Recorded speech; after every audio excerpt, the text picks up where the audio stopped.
All right. So thank you for your time this evening. And for those that are going to be listening to the recording afterwards, I'm excited to introduce you to the Crest Build to Rent 98 unit development in Lafayette, Louisiana. I'm going to be your host, Wayne Courreges, and excited to get started. So our attorneys always tell us we have to say this disclaimer, and there's a section in here. I won't read every line, but I always like to read this. Nothing in this document contains legal, tax, financial, or any other type of advice. All investors should consult their own financial, tax, legal, and other professional advisors to determine if an investment is suitable for their unique situation. So please read this at the recording, and let's get started. So I always like to start off with the exceptional reasons of why I personally like this deal for my personal investment and why I am bringing this to our investors. So the first exceptional reason, number one, is the proven strategy. In any business out there, if you've got proven business plans and customers already knocking on your door, the risk to start and implement and develop that business has just improved dramatically. In this case, we already have 6 units. The development's already there, and we're going to go through that a lot further into detail later on. But the units are already being built. The renters are already in. They're already paying higher than pro forma. We'll go through that later. And there's already a waiting list for more. So there's already a proven strategy here. So nothing in this presentation, unless things just go completely south in the economy, is overstating what we believe can be done because of what's already happening at the property. So I love that from a risk standpoint. For those that know me, know that I'm pretty middle of the road, boring, but conservative person. And so anything that reduces risk, and we're going to be talking about that a lot in this presentation, just because that's all what I'm about is reducing risk where possible on these type of investments. Ultimately, all investments have risk, but when we can mitigate those risks, it's even better. So with building those current homes, land had already been purchased. Entitlements are already complete. A big risk in development is you're still, in most cases, trying to get the land. You're trying to still get the entitlements. That's already been done. And that equates to faster return. So on these build to rent development opportunities, where you could still be a year out from buying the land, getting the entitlements, getting the contractors, getting the materials, et cetera, that's already been done. 6 homes are already been built. 2 homes are on their way. We're putting infrastructure in over the next 5 months. We're going to be building these out quickly so that way we can get those returns in. And unlike traditional multifamily new builds, we're able to get income at each property being complete, instead of waiting for all the units and then getting the certificate of occupancy, et cetera. So all that equates to faster returns. We'll talk more about that. And then there's a slide that I've got dedicated on this is multiple exit options. With any type of development, real estate, things are booming. Things are incredible in the real estate, but there's also risk, as we talked about earlier. And anything we can do reduce that risk is great. And one of those things is having multiple exit options, which we will talk about shortly. So let me introduce myself first, and then the team, and then the team's experience. As I mentioned earlier, this is Wayne Courreges. I'm the managing principal of CREI Partners. We exist to grow our investors' wealth through real estate. The more money I make you, the more money you will reinvest and continue growing our business. So I am all about protecting our investor capital and putting your money first. I'm a deal sponsor, an asset manager. More so, I'm an operator. I'm not a capital raiser. I'm not a sales guy. I'm not asking anybody to do anything that I'm not doing, and that's investing in real estate.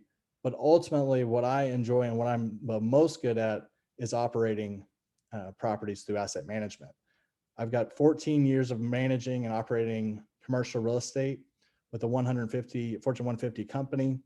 I've got a certified property management designation through the Institute of Real Estate Management and an MBA from the University of North Carolina, Kenan Flagler Business School. I'm the host of the Texas Multifamily Passive and Active Investors Meetup with over 700 members. If you aren't already joining us, please do. We meet on the 4th Thursday of every month, and we bring in other syndicators, real estate professionals, and we really dig in on all the different aspects of multifamily investing for the passive investor. I'm a podcast host of the Untold Stories of Real Estate Investing, admin for a Facebook group, Texas Multifamily Passive and Active Investors Group. On the personal side, I'm a former U.S. Marine, Eagle Scout, and a member of the Rotary Club of Austin. I've got 3 kids, 9, 8, and 6, and an amazing wife who's very supportive of my real estate passion. Been married with her 12 years. And yeah, so that's a little bit about myself. I'm really excited to introduce to you our team. The team has a lot of experience, not only in build to rent, but multifamily and real estate investing in general. Abel Pacheco, based out of San Antonio, president of 5T CRE. He's been a real estate investor since 2008, over 1,000 doors across 13 syndications, $100 million of commercial real estate. Great guy, and excited for him to be on our team.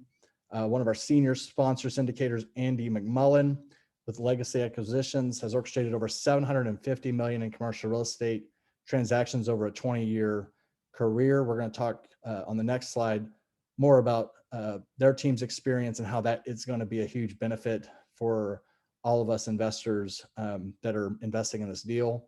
The boots on the ground, the guy who knows Lafayette through and through is Derek Alexandrenko. He's there. I met him, a couple of weeks ago in person when I was doing my due diligence. Extremely impressed with Derek and his team. Again, not his first rodeo on these type of developments, and he knows the players. He's got relationships there. He was clearing the land. I mean, he is one of the reasons why I was willing to get on board with this team is due to Derek and his ability to really know and understand the market. Having boots on the ground is extremely important, especially us being based out of Austin, Texas. But he oversees all the capital, equity, debt departments with Hammerhead Capital, along with his partner, Christopher Ventry.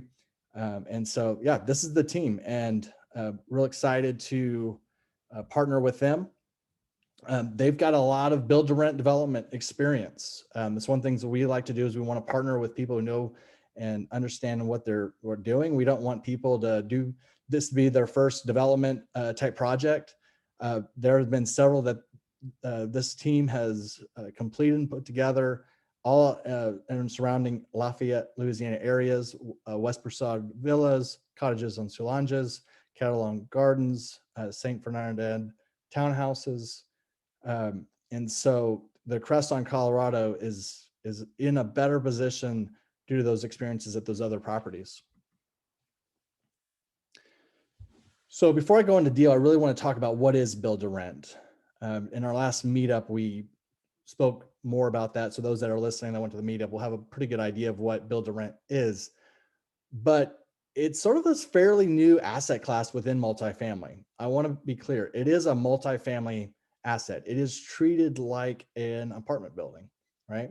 It's known as horizontal multifamily, single family rental communities, build for rent, townhome communities.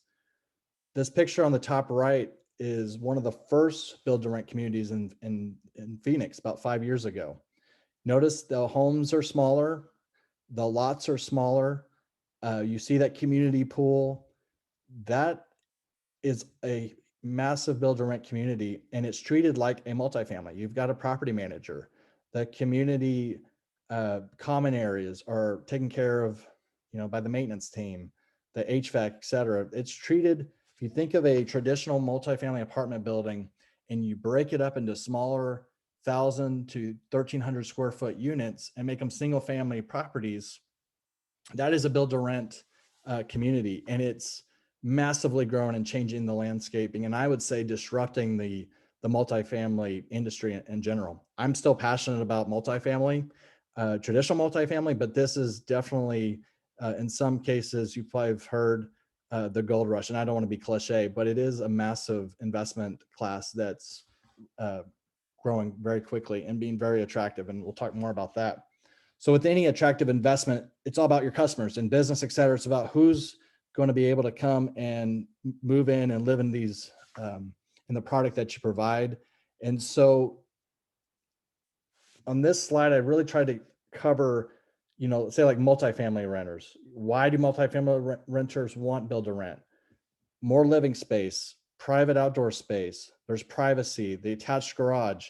One thing I love about multifamily, it's easy to relate with others because we've all lived in an apartment, right? And we all remember the people above you and the people below you, and you go out on the patio and there's smoke or whatever, and it's like, I really want to be in a house, and excited for the next move.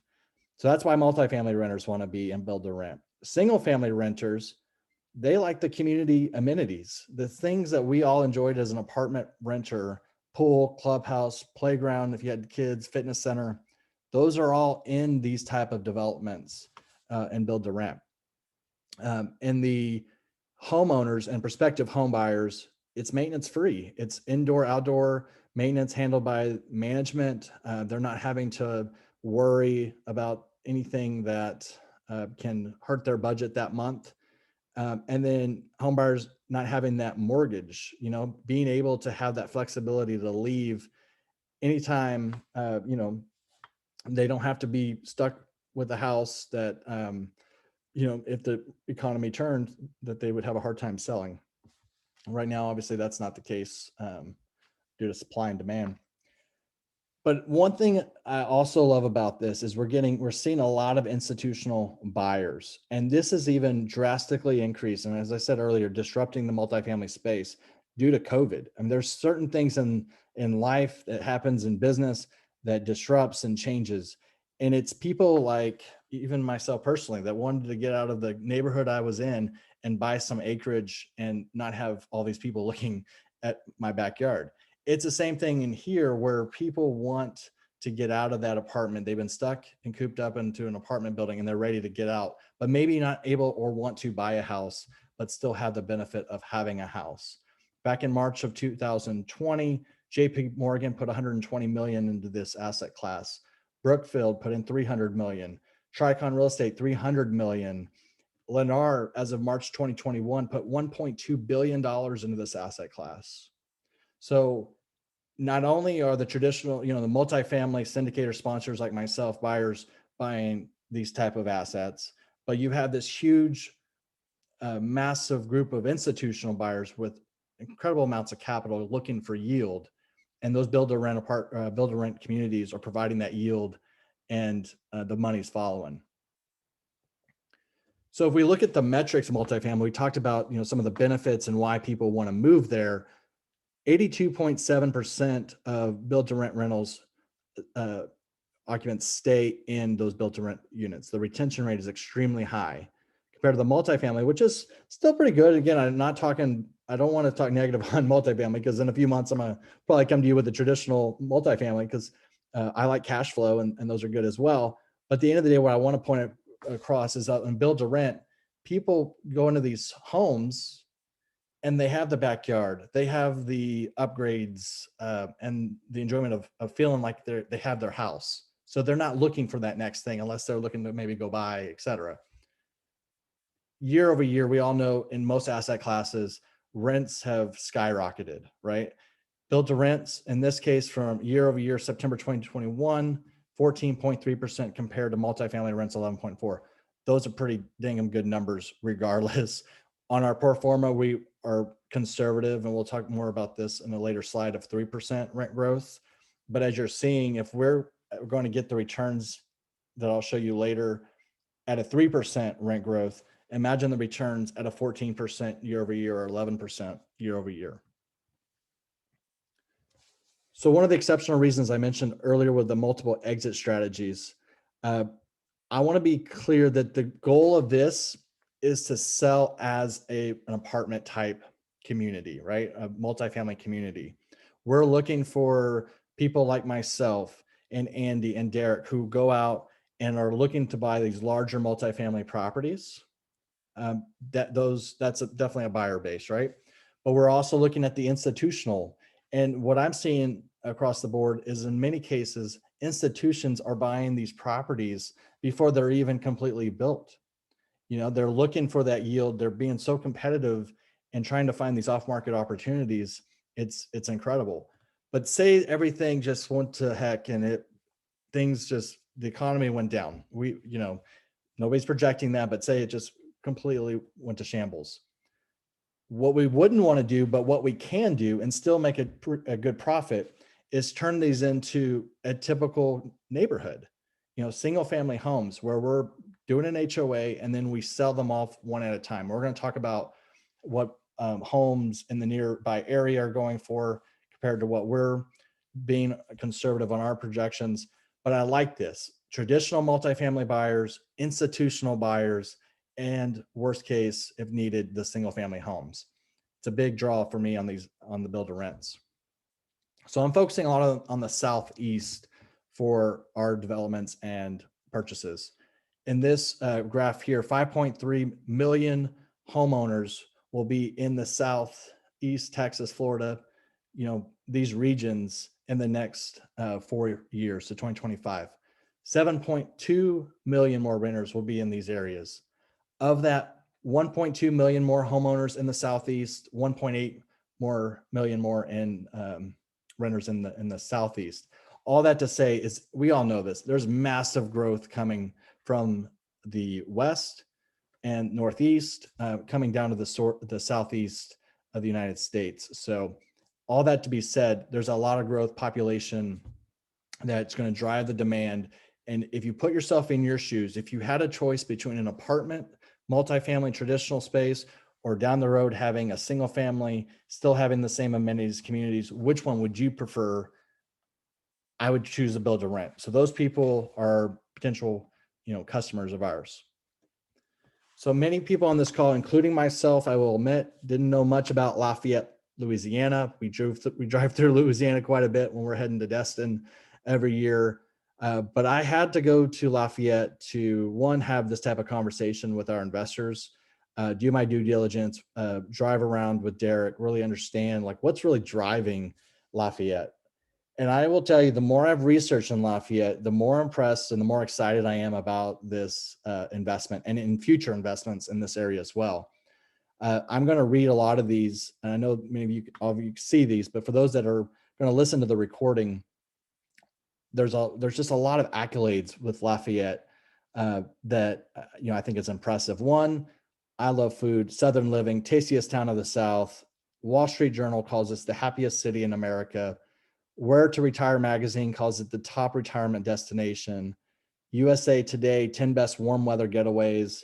Convention South calls it the top music mecca in the South. According to College Park, Lafayette is a top 50 college town in America. And Realtor.com, 10 smaller cities poised to skyrocket.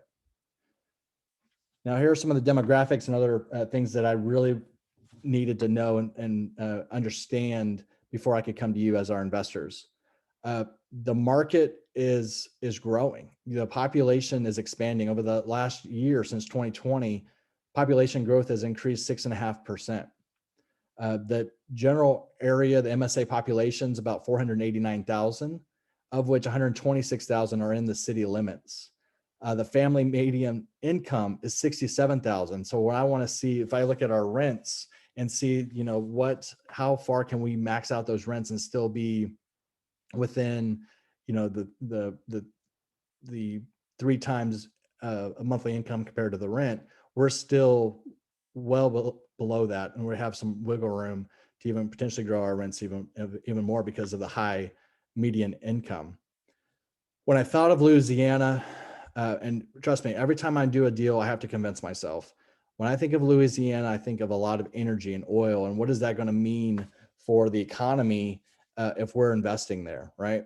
And so going there and really understanding that there, the education, yes, Louisiana is heavy energy, and I don't see oil going away anytime soon. So we're good there. Education, University of Louisiana is based out of Lafayette. We got to drive that area. A lot of growth, development near the university, and obviously it's a very large and good university, and supports a strong workforce for people getting out of college. But the other item I was really impressed with was the medical. Lafayette serves as a regional medical support for the other parishes around. It's the massive development wing going in at the hospital. And so when you look at the energy, education, medical, you look at the growth of the population, the median income, going back to that slide earlier about the millions of people moving to the Southeast, you know, I can then start convincing myself like, hey, this is a great investment for myself and our investors. Okay. The cuisine, the history, the culture, those are all things that I would say Derek at the end of this could probably tell you, you know, Lafayette is a great place to raise a family. I know he, you know, has family. His wife's a teacher actually at the school that this particular community is zoned to. So I was super excited about learning about Lafayette and convincing myself. So let's talk more about this asset overview and location and more about it. So this is a Class A build to rent, brand new development. And as we've covered before, it's built on 12 acres, 98 single family homes. They're all 3-bed, 2-bath, consists of stainless steel appliances, granite countertops, open floor plan, you know, premier trim package, polished concrete floors. We have pictures and we'll show some different floor plans shortly. But this investment, and one thing I really liked hearing from Derek, is the efficiencies and the economies of scale of keeping these properties or the interior pretty much the same, the exact same, right? So from the lumber and the granite countertops, et cetera, able to buy in bulk and the right size without loss of product and material was huge. That helps on the bottom line. So I wanted to give you an idea of Lafayette. You'll see I-10 here. That's how I drove in from where I live. Drove in southeast of I-10 is really where the massive growth is occurring. I've got a slide that shows a little more of a zoom in on the property, but with the airport and all the development, we are in the pathway of the growth, which is what I want to see. You know, I don't want to be in an area in any market where we're not in an area of growth.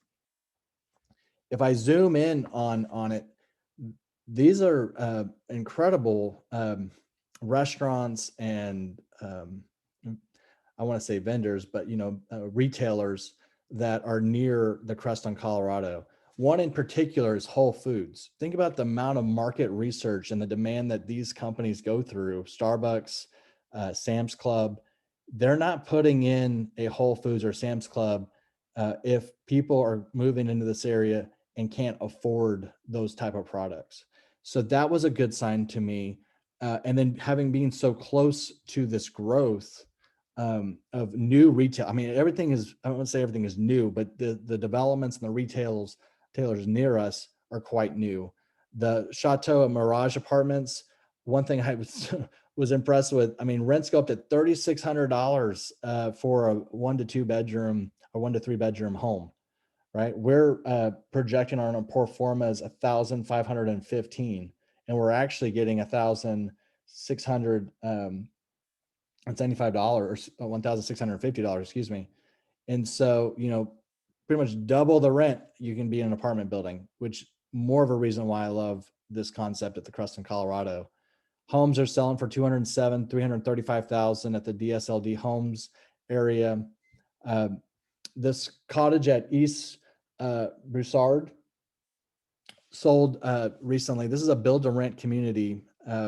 It sold for 208 or 204,000 a door recently. Similar concept, build to rent.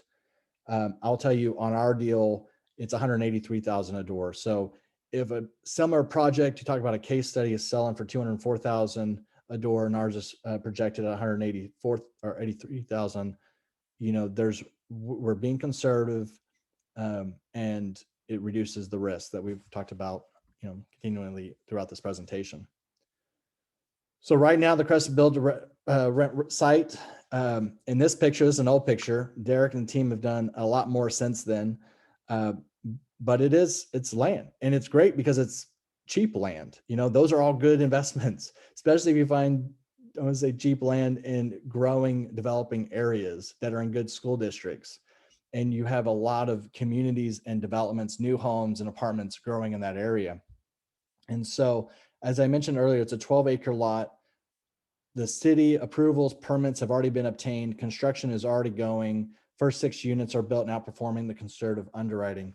I mentioned it in the last slide, but I want to reiterate on our pro forma, we're budgeting $1,515 in rents. We're already having $1,650 rents. Already a waiting list.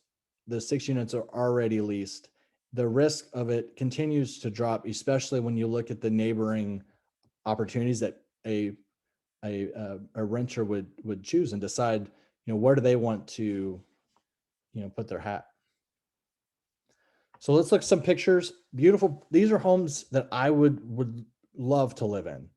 The concrete floors, the granite countertops, the electric fireplace. There's doggy doors, which on a side is great because those doggy doors encourage dogs, which equates pet rent. So cash flow, the wooden ceiling, the shiplap accent walls. I mean, this is beautiful, and they're doing this on every single property, right? They're all looking similar. We're going to talk a little bit more later on about hurricane, but these are built like a tank, and we'll talk about the hurricane risk and what protections and such are in place, et cetera, because it's important from a risk standpoint. But these properties are, as I said, are built like tanks and constructed extremely well. And so going back to that retention slide, if you're here and you're feeling like you have a community and you've got space and you can have your barbecue pit and not feel like somebody's on top of you, you're going to stay and be willing to pay rents for the future at a higher than you would currently. So these units are the same, 1,200 square feet, uniform designs, reduced building costs, decreased construction timelines. We talked 3-bed, 2-bath. They're low maintenance. They've got concrete floors, the modern interior colors, granite countertops, the vaulted ceilings. And again, you're going to get these this slide deck and the recording, but as you look at the design, it's smartly laid out. One thing I was impressed with Derek and his experience with single family developments and things that he's done on his other developments is he understands and knows what renters are looking for, from the size of the laundry and the closet space, et cetera. Everything was really thoughtful on what they were trying to accomplish and what the customer, or the, in this case, the resident, is wanting to have in their home. So these are 4 elevations that are going. The thing I liked about the community is that they're not all going to look the exact same from a standpoint of color and the front facade. Even though the inside, as I mentioned before, it's all the same, the outsides do look different, which I love. It'll make it and feel more like a home community, one that doesn't look just like every single home throughout. So from a new development comparables, I'm going to go to the Crest at the very bottom, 176,400. If we were to sell those homes on an individual, 176,400. If you look at these other homes, 208,000, 109,000, Dogwoods at 229,000. I mentioned the cottage on East Broussard at 204,000. We're again putting in enough risk to mitigate risk at not saying, I can come to the investor and say, hey, we can get 208,000 a door, et cetera, but coming to you at a pretty conservative number and still be able to make the returns is incredible. I think, as you can see here on the right, some of these developments, they have a pond, they've got, garage and clubhouse, et cetera. Every community is going to be a little different. At the Crest, we'll have the pond. We won't have a clubhouse, but we'll have a dog park, playground, common area barbecue, and large backyards. That was one thing I loved about this property compared to the cottages on East Broussard, is the backyards. That is something that's important for me, especially as a family, to go in and have that yard space. And so, again, just really excited about what was planned and thought out for the Crest here. So let's talk about the sources of funds. The property's already purchased. When we talk about skin in the game, the investors, the general partners have already put in 700,000 on the deal. We'll be putting in from a general partnership side about 370,000 from an investor's equity. So we've got skin in the game. We believe in the product, but we want to be as transparent as we can with the sources of funds. So the total loan is 11.6 million. Investors' equity is 2.5 million. Of that 2.5 million, 80% has been raised. So we should be full in the next week, really after this presentation. I see these spots going very quickly. And so we're excited about that. This is not something that we're having to, say, hey, this is, 3-4 weeks of finding investors. This is all happening very quickly. And again, 80% has already been raised. So we're excited to get CREI Partners investors on this deal and finish it up. So that way, Derek and his team can have the funds needed to accelerate the development. The uses of the funds: site acquisition developments 3.1 million, cost to build 9.2 million, development fee 342,000, loan fees and costs 171,000. And what is important, and we talked about this time and time again on those risks, is having the reserves. If lumber and material skyrockets, or there's a massive economic collapse, et cetera, we've got another 1.2 million in reserves. And as I mentioned earlier, the thing I loved about this development and learning more and getting really excited about it was each property, we don't have to finish all of them. So if things get really, really bad in the economy, we can finish on that last project and pause, right? We're not having to spend our capital, our investors' equity, your money, my money, the team's money on it when, things are bad. Now, I don't see that happening. Nobody does, but nobody has that crystal ball. And again, it's all about mitigating risk. But having that 1.2 million contingency reserve is incredible. And those that are actively looking for multifamily type deals, I would say that is a massive contingency to have. So I thought that was really good. The build to rent projections from a financial standpoint, year one. So we're in this year zero timeline, right?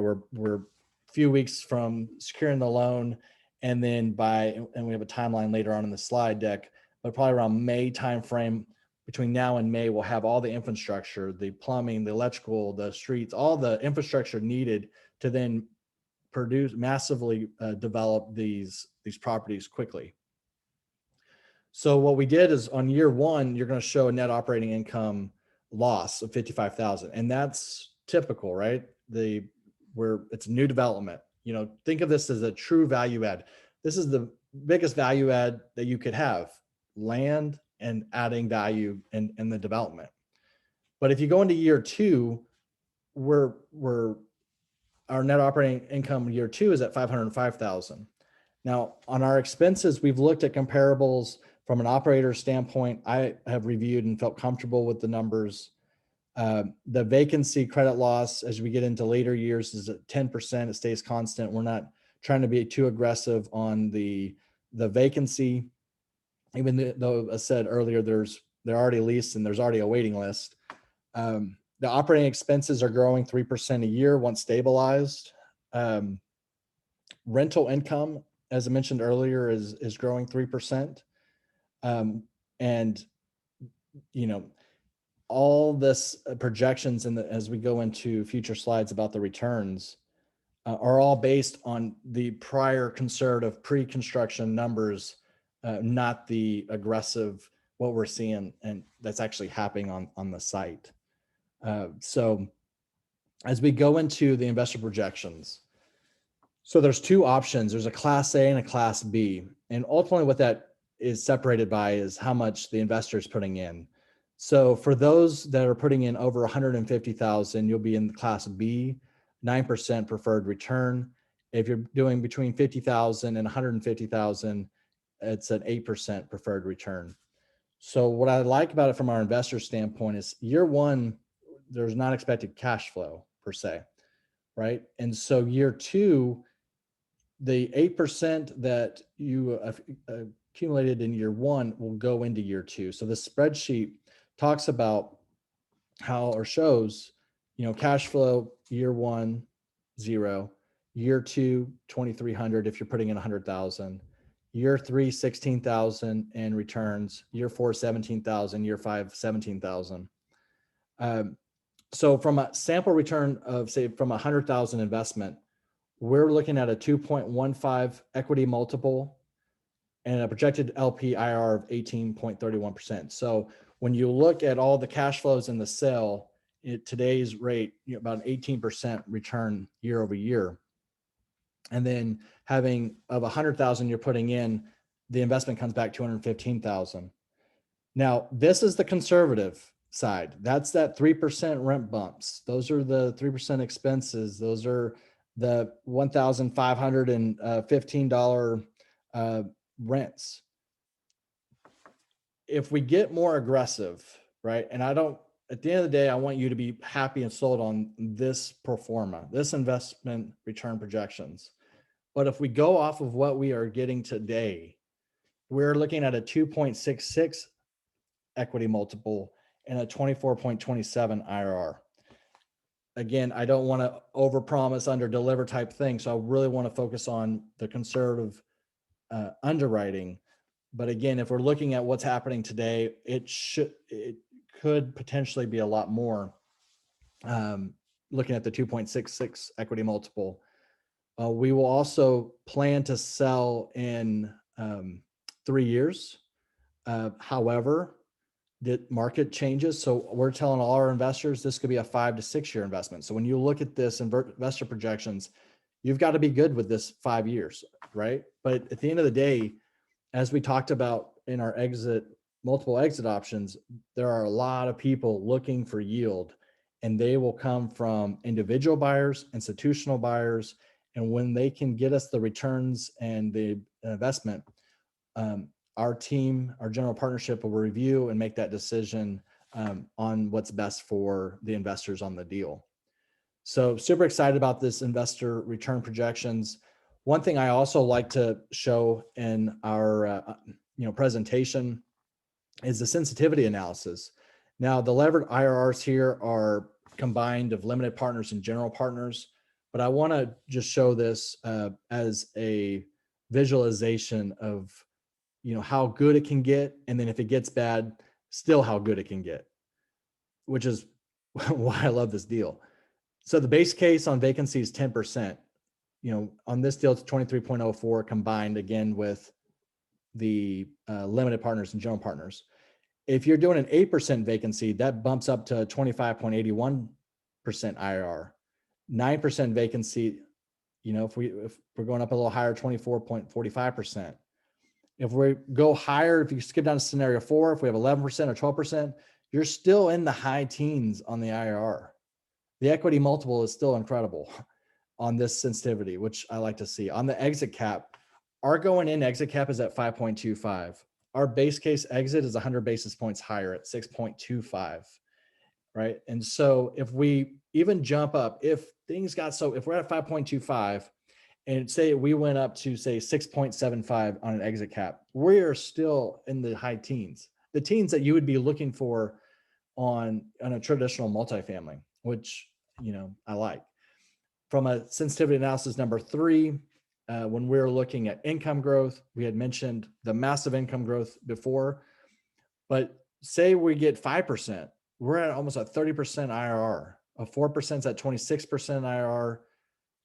Obviously the base case mentions 23% when combined LP and GP, but it's still massive. Now, what if we just get 1%? I mean, we're still at a 14%. So all these things, when I'm trying to convince myself to then try to discuss with our investors, I'm just excited about, the expense growth here. We did a conservative 3%, and it's all still looking good. So as those that have been on a lot of these investor webinars and such, the numbers are tight to get these deals. There's only so many levers that you can do, but as being as transparent as I can be to you and show you that the levers here, even if it goes worst case and best case, which it's already best case today, not to say it will happen continuously, but we're still set up as all of us as investors together making really good returns. So let's talk about the construction timeline. We got a few more slides and then we'll open up to Q&A. But the entitlements have been completed as of June. They've started construction. As I said, I've touched the dirt. I've seen it. The guys are going at it, clearing the land and starting their infrastructure, finishing out. They finished out the 6 units. They've got another 2 units. And then talking with Derek yesterday, those should be done in the next couple of months. And they'll keep moving forward with the newer properties. So between now and end of May, the groundwork in essence should be completed for us to then really jumpstart our construction. And we can have Derek talk to us shortly about the construction timeline and such.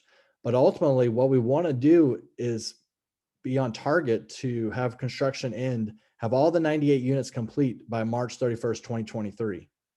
All right. And so that's what I was saying earlier, if we can sell in 2023, fantastic. Now, if we're getting great returns and things are good, the GP may hold it. At the end of the day, we're projecting on a 5-year hold, but with the construction ending in first quarter 2023, we are really excited for the potential opportunity to return our investor capital at the returns we were talking at before or more. Stabilization, August 2023. And then as here it shows December 1, 2023 to June 1, 2026, anticipated sale date. So for all of our investors, I really want y'all to feel comfortable with 2026 of the return, but that is not my goal to get you money back in 2026, right? But let's all be worst case thinkers and make sure we're all understanding, this is an investment.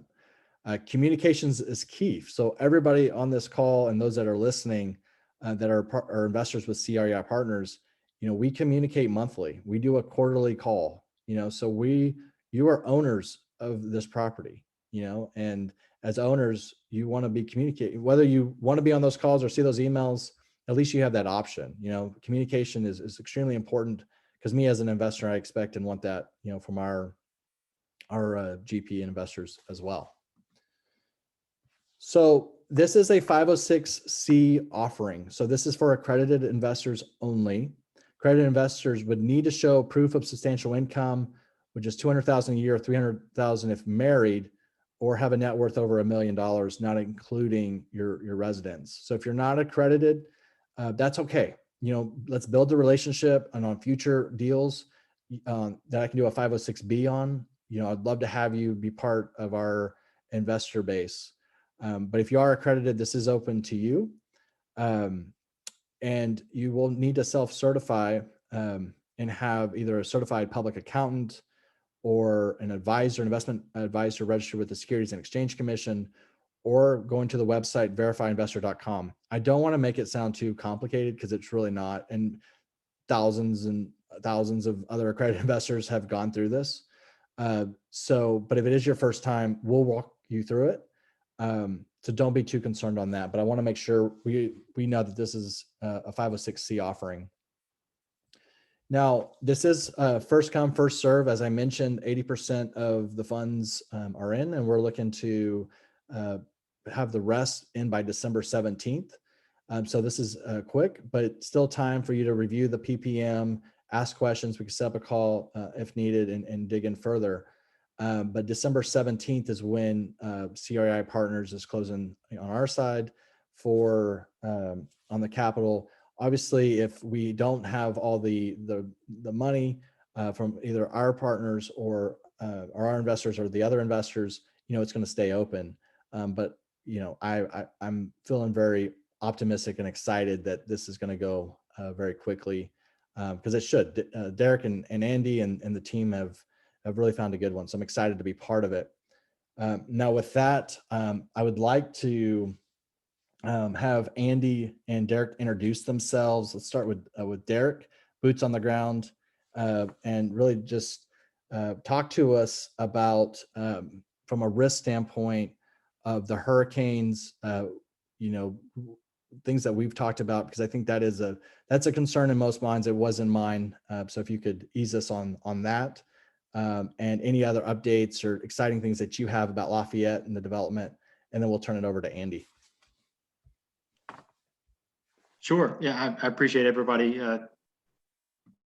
Yeah, glad to be here. I appreciate everybody tuning in to hear a little bit about a project. I've lived here for almost 40 years and personally own about 50 properties. When I speak to folks out of state, it always is their main concern. It's like, well, how do you deal with hurricanes? And we see it on the news, and every year it seems like we're trying to dodge one or two storms. But I've never had to file an insurance claim for hurricane damage on any of my properties. In general, the bigger concerns are flooding. If you live in a flood zone, then it is a real concern. This project is not in a flood zone. We are designing a retention pond system to handle a large flood event, like a 50-year type storm. So it's still designed to handle that, but we're not required to have flood insurance. So that's really a large, actually, value driver. If you're buying a property that's in a flood zone, it's going to be, sold, or you'll have a lot less interest in it than the properties that are outside of the flood zone. And as far as hurricanes, it's just, we have to cover it under insurance. So you have that and you're required to carry it. I've never had to file it. Worst case, we've had to go and prop some fences back up. Sometimes the fences lay down when the winds are strong. But in general, it always, it's worse for the coastal communities. The first 10 or 15 miles from the coastline, we're more insulated from that. So by the time the storms get to us, it's really just a bad brainstorm, and that's just from my personal experience. Obviously, there are really bad storms. Lake Charles got hit with one last year, but they're a little bit closer inland than we are. So yeah, I mean, that's really just kind of make my experience with storms and flooding and kind of how we're positioned with this. I see one question that just popped up.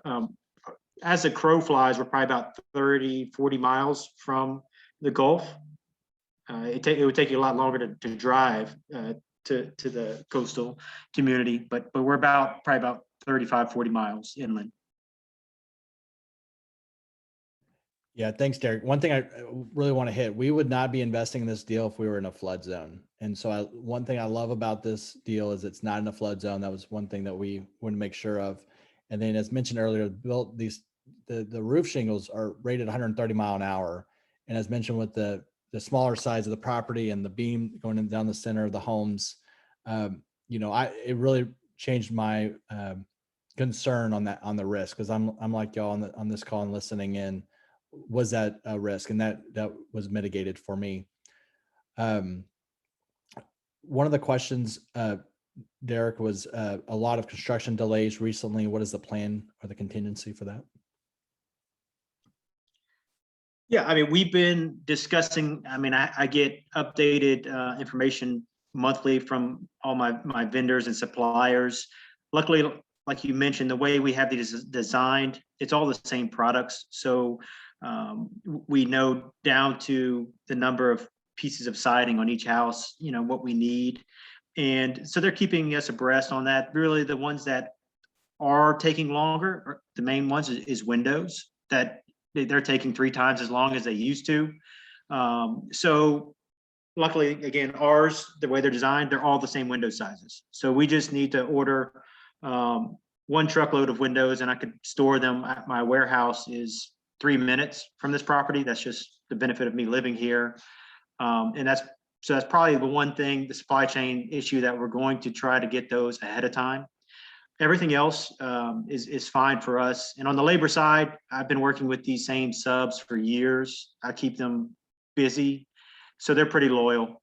We don't have the same labor problems that I'm hearing that they're having in some of these other spots. Plus, we're not doing 400 units at one time. They know that they have a year's worth of work on this project.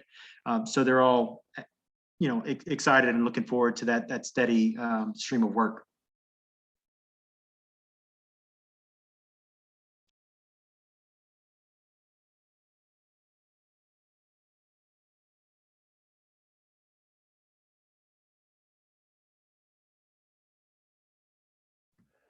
Thank you, Derek. I'd like to turn it over to Andy now. I've got a question for Andy. What kind of tax brackets or breaks are on this type of deal for passive investors? And then would love to hear your thoughts on why you got excited about this investment opportunity as well. Well, I think Wayne, just in knowing you and how you approach things, I think it kind of speaks for itself, right? I mean, it's rare that we get on a call and we see a deal like this with these same risk mitigants, right? And I know you don't bring anything to your group unless you feel like it's checked all those boxes. What for me stuck out, I think, was the kind of head start that we had, right? Derek came with already the land. We already had the loan lined up. We already had proven the model. And then it just keeps getting a little bit better by way of rent growth, right? As you mentioned earlier, when we were doing the underwriting, we wanted to have,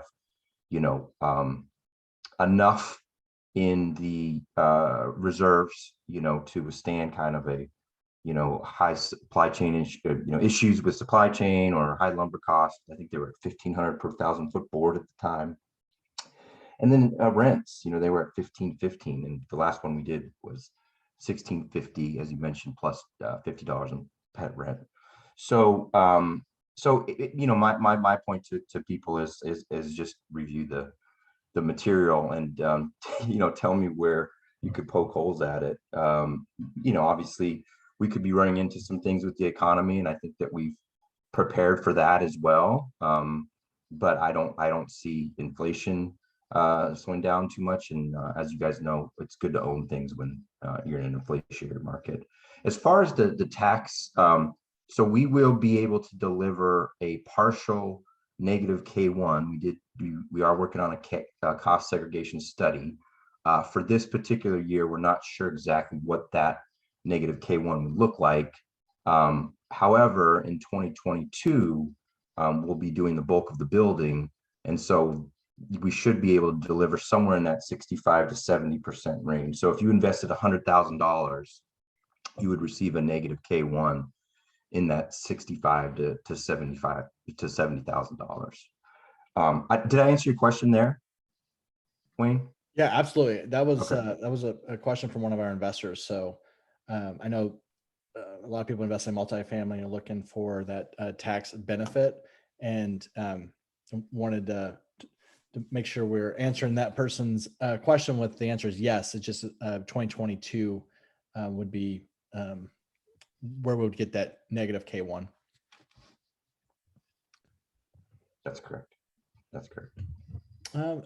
We've got a question here, and we've got about 2 more minutes. And just respect everybody's time, and then again, I'll do the recording. But I do think it's a great idea. But with Derek, any plans for electric vehicle parking? Each house has 2 cars directly in front of the home where they can park. We hadn't discussed it. That is new. I mean, I guess Teslas are starting to pop up here. And maybe that is an option we put on a few of the homes. It's just not something we have discussed, but I don't see why it would be a very high cost to us. And it might be a cool thing just to offer on a handful of the houses. So it's definitely something that we could look into pretty easily. Yeah. One of the comments here was, is this a return on capital or return of capital? So since we're paying our returns based on the cash flow of the property. So it's return on capital, right? So we're in essence, the preferred return going into year 2, you've got that 8% from year 1, year 2, paying back before the general partners are getting in of that income. So that's another aspect I like about this deal. It's return on capital instead of return of capital. And we can talk separately on that. So, hey, I'm gonna ask everybody to get your phones, and if you haven't already, take a picture of this QR or it'll take you to a website where you can go ahead and do a commit. And ultimately, a commit's not a commit until you got funds in the with us and we're moving forward, right? So don't be worried if for whatever reason you change your mind. This is not a pressure. This is not at the end of the day, we want you to feel comfortable. We want investors who are excited and can see the benefit of this type of investment. But if you are interested in wanting to learn more, I want to give everybody an opportunity for that. So go ahead and use your phone. Go ahead and put your information in there. I am going to provide the recording, the slide deck, and also a link to our investor portal where we'll have the PPM operating documents, et cetera, where y'all can review. And as I mentioned, December 17th is our target date for funds in hand and ready to go. So with that, Andy and Derek, thank you so much for being on with us. And thank you, investors, for being on and allowing us to look for investments to grow all of our wealth. It means a lot, and it's not something that we take lightly. So thank you for your time. For those that are listening to this on the road when I post, et cetera, if anybody has questions, you can email me at Wayne, WAYNE, at CREIPartners.com, or call me at 512-710-2500. Well, everybody, thank you again for your time this evening. I appreciate everything that Derek and Andy has added to this presentation, and look forward to partnering with you soon, whether or not on this one, another one. We'll just keep them going, but I'm very, very excited about this one. So thank you again for your time. Thanks, Wayne. Really grateful that you're on this with us. Really appreciate you, man. Take care, Derek. Thanks, Ian.